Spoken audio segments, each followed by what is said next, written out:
I've got a great video for you today. We're going to be taking a look at the EITS GT600 cooling pad for your laptops and see if it is worth the noise and the price. Let's get into it. First, a little bit of spec information. It holds pretty much all standard laptop sizes from 13 inches up to like 17 inches. I bet you could even fit a larger laptop if they were to exist. It has USB hub on some versions. It has RGB lighting on some versions. It's got a turbofan, a blower style, 2,800 RPM. Now, one thing to note about this cooling pad is it does require vents on the bottom of your laptop because it needs a way for that air to get through the laptop. If you have like a MacBook Air or some other equivalent Windows laptop that has no venting on the bottom of it, it's just going to create a hover pad and it's not going to be effective at all. This is a meet the laptops for the testing for each of the cooling pads I'm going to be going over. So let's start from right to left. The first laptop is the Asus U303 ZenBook. It is quite an old machine by today's standards. Now it does have a 4th gen Intel dual core, pulling a maximum of 15 watts, and its GPU is the M840, and that can pull 30 watts. So that's 45 watts total in this package.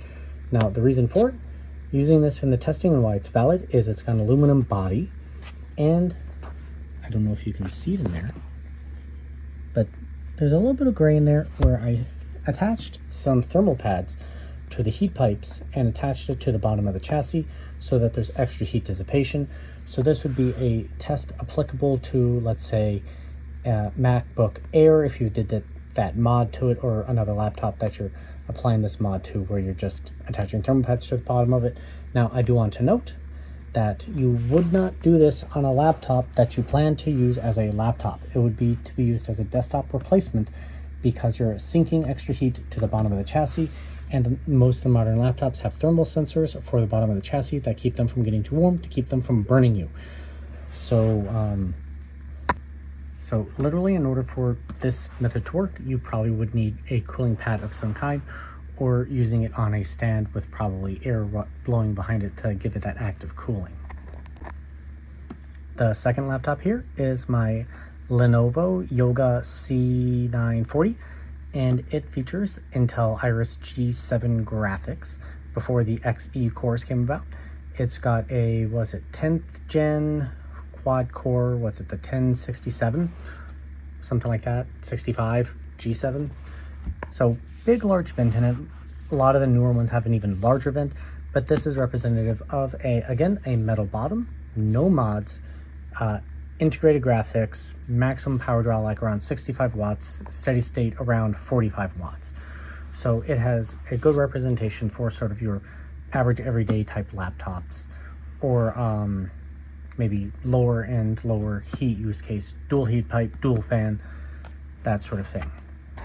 And the last laptop in the testing is my 2021 Zephyrus G15 G503, if I do recall the model correctly. And this laptop has 2 large vents, like 5 or 6 heat pipes, I forget the exact orientation. Bottom chassis is plastic, so this is representative of your mid-range standard kind of laptops. Plastic bottom chassis, grills to allow the vents to air to escape out the sides and out the back towards the screen, but not a metal bottom chassis. So the other two give us that metal bottom and those effects, while this would be that plastic, and I keep reiterating that. So that's the 3 machines that I'm going to be using for this testing. So modded with a metal bottom, plastic bottom gaming laptop, and an unmodded metal bottom laptop. And, well, hope you enjoy. If you're new to my channel, I am a very data-focused channel, so I've done a variety of tests. This is the test data for it. I've tested the GT300, GT500, and the GT600, all from EITS. And here's the raw data for each of those tests. This video is solely going to focus on the desk, on the stand, and on the EITS GT600. I'm going to have a full roundup at the end of, well, all these cooling pad videos where I'll cross-compare all the different cooling pads as well as against the stand. I apologize, this video may be lengthy because I did 7 tests across 3 laptops, and if you got questions, confusion, want me to clarify anything, explain anything, just leave it in the comment section down below. I do read them, I will answer them. Anyways, let's get into it. Okay, let's take a look at the GT600. First, it comes with a couple inserts. It's got this foam insert, just kind of slides in there, and that would fit your smaller laptops. And it has a second one, which I'm not sure why you would do this, because it blocks off the fan vent, and this would insulate your fan. So there's that. The cable, it has a USB-C to connect to the hub. Whoops, the hub is on this side. And I know that's upside down, but it is just simply USB 2. So for the price, just install USB 3. At the price point of this, considering how noisy that fan is, and I just don't think it's worth the price unless this is USB 3. Just a general opinion with regard to that. You got the control buttons here on the front. This is not an RGB version. They do make an RGB version. There'll be RGB probably buttons on this front. I didn't like using these buttons. They seemed very hard to control the device overall. So that is just my opinion on the matter. The top cover is pretty nice. It's held on with magnets, so it doesn't really flop around anywhere. You got these little, I don't know, braces, so that your laptop, when this is stood up with these these kickstands on the back, won't slide off the front. You got a filter, pretty easy to replace. Get a moderate look at the fan. Actually, it's got a double filter, so it's got like a foam and a cloth in front of it, and a well, what kind of fan is that? Blanking on it, but you know, pulls air in and then we'll spread it out around the top, so it just kind of shoots air off to the side. It's not quite a blower fan, although it's technically the same sort of style. This does not come off. Don't try to take it off. And other than that, everything else about it is plastic. I mean, it's fine. It's hollow. It's build quality is adequate, but not $100 in my opinion.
Yoga C940 CPU only workload in R23.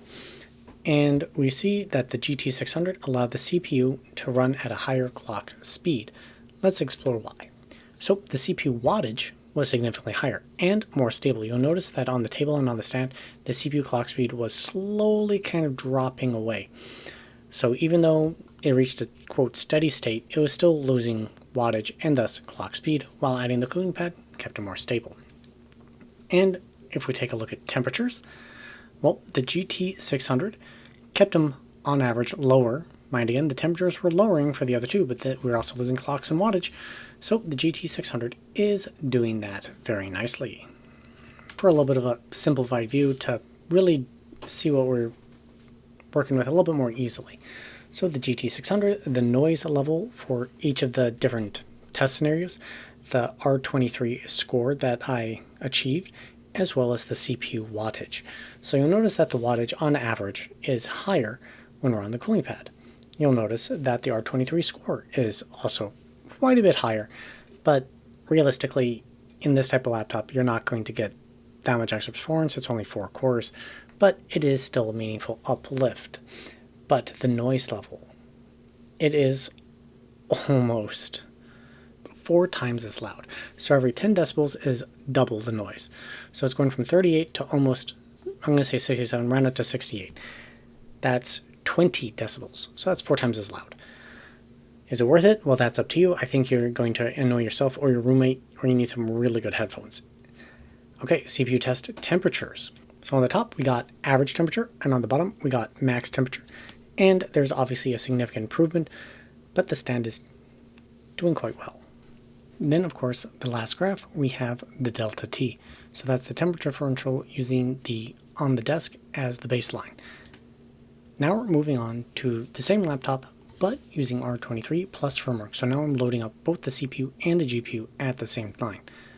Oh, that's an unfortunate color choice on my part, but this light blue is on the cooling pad. So you'll notice that there isn't much difference in the clock speed, but it doesn't drop off. It's much more stable. How about with regard to the GPU? Well, the GPU is now this dark blue line. It is also much more stable, so that's a good sign. How about the wattages? Okay, this dark orange is the CPU package, while the pink line is the GPU package for the mobile chipset, and they're much more stable. As a matter of fact, the CPU is able to draw a little bit more, while the GPU is drawing basically at the maximum with no decline. So clearly it's not overheating. Well, how about in terms of temperature? Well, right there, significantly lower temperatures. So the cooling pad is doing its job. Now, simplified view, CPU clock speed, GPU clock speed. So we got the test, we got the noise level, we got the R23 score, we got the CPU wattage, we got the average frame per second, and we got the average GPU wattage. So even though the wattages were averaging the same across the test time period, there was a 1 to 2 FPS difference. It's calculable, but it's not meaningful. As well as the R23 score. It was an improvement, but at this point it's how much extra performance are you actually getting. So here's the clock speed. Yes, we're seeing extra clock speed. Okay. How about temperatures and delta T?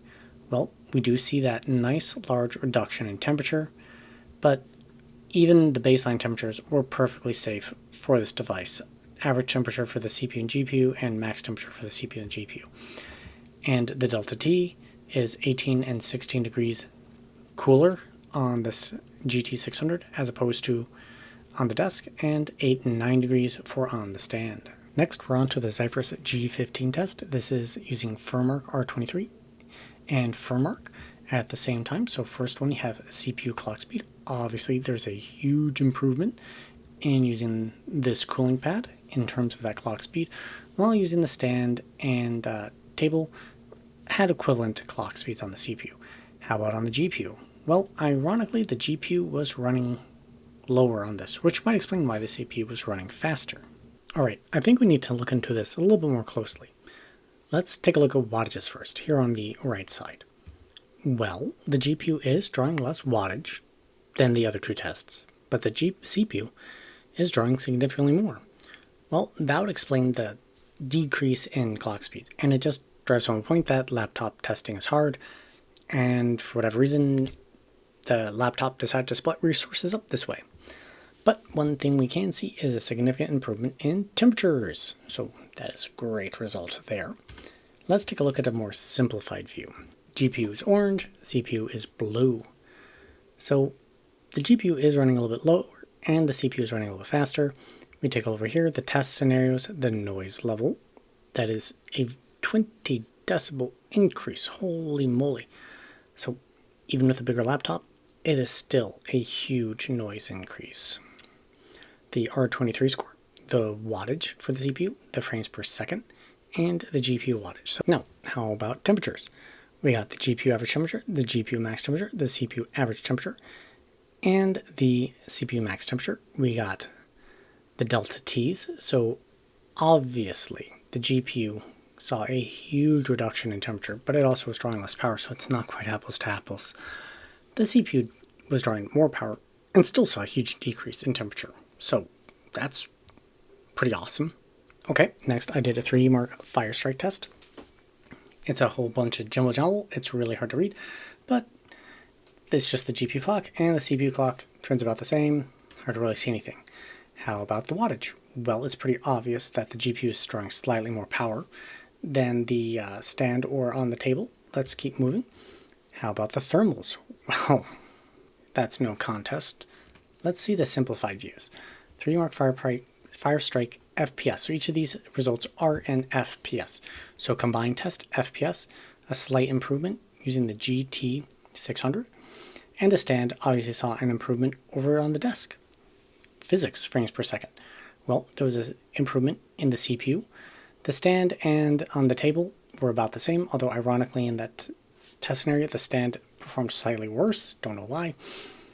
GPU test 2, the GT600, saw a pretty significant improvement of 4 to 7 FPS. So that's 4, 5, 6, 7, around 3 FPS. But it's not game-breaking difference in FPS. And GPU test 1 FPS, about the same difference there. And once again, we got the noise level, the score achieved, the total score, the average GPU temperature, and the average CPU temperature. And next we have the Tomb Raider, Shadow of the Tomb Raider benchmark.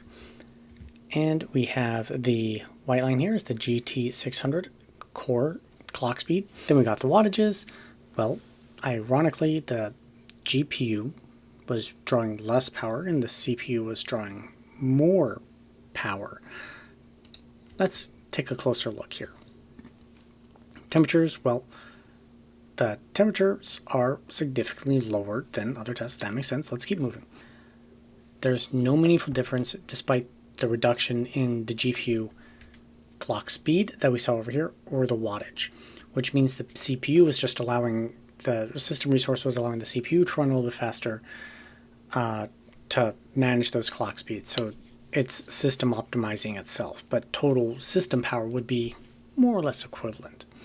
GPU average temperature, max temperature, CPU average, CPU max, and the average FPS.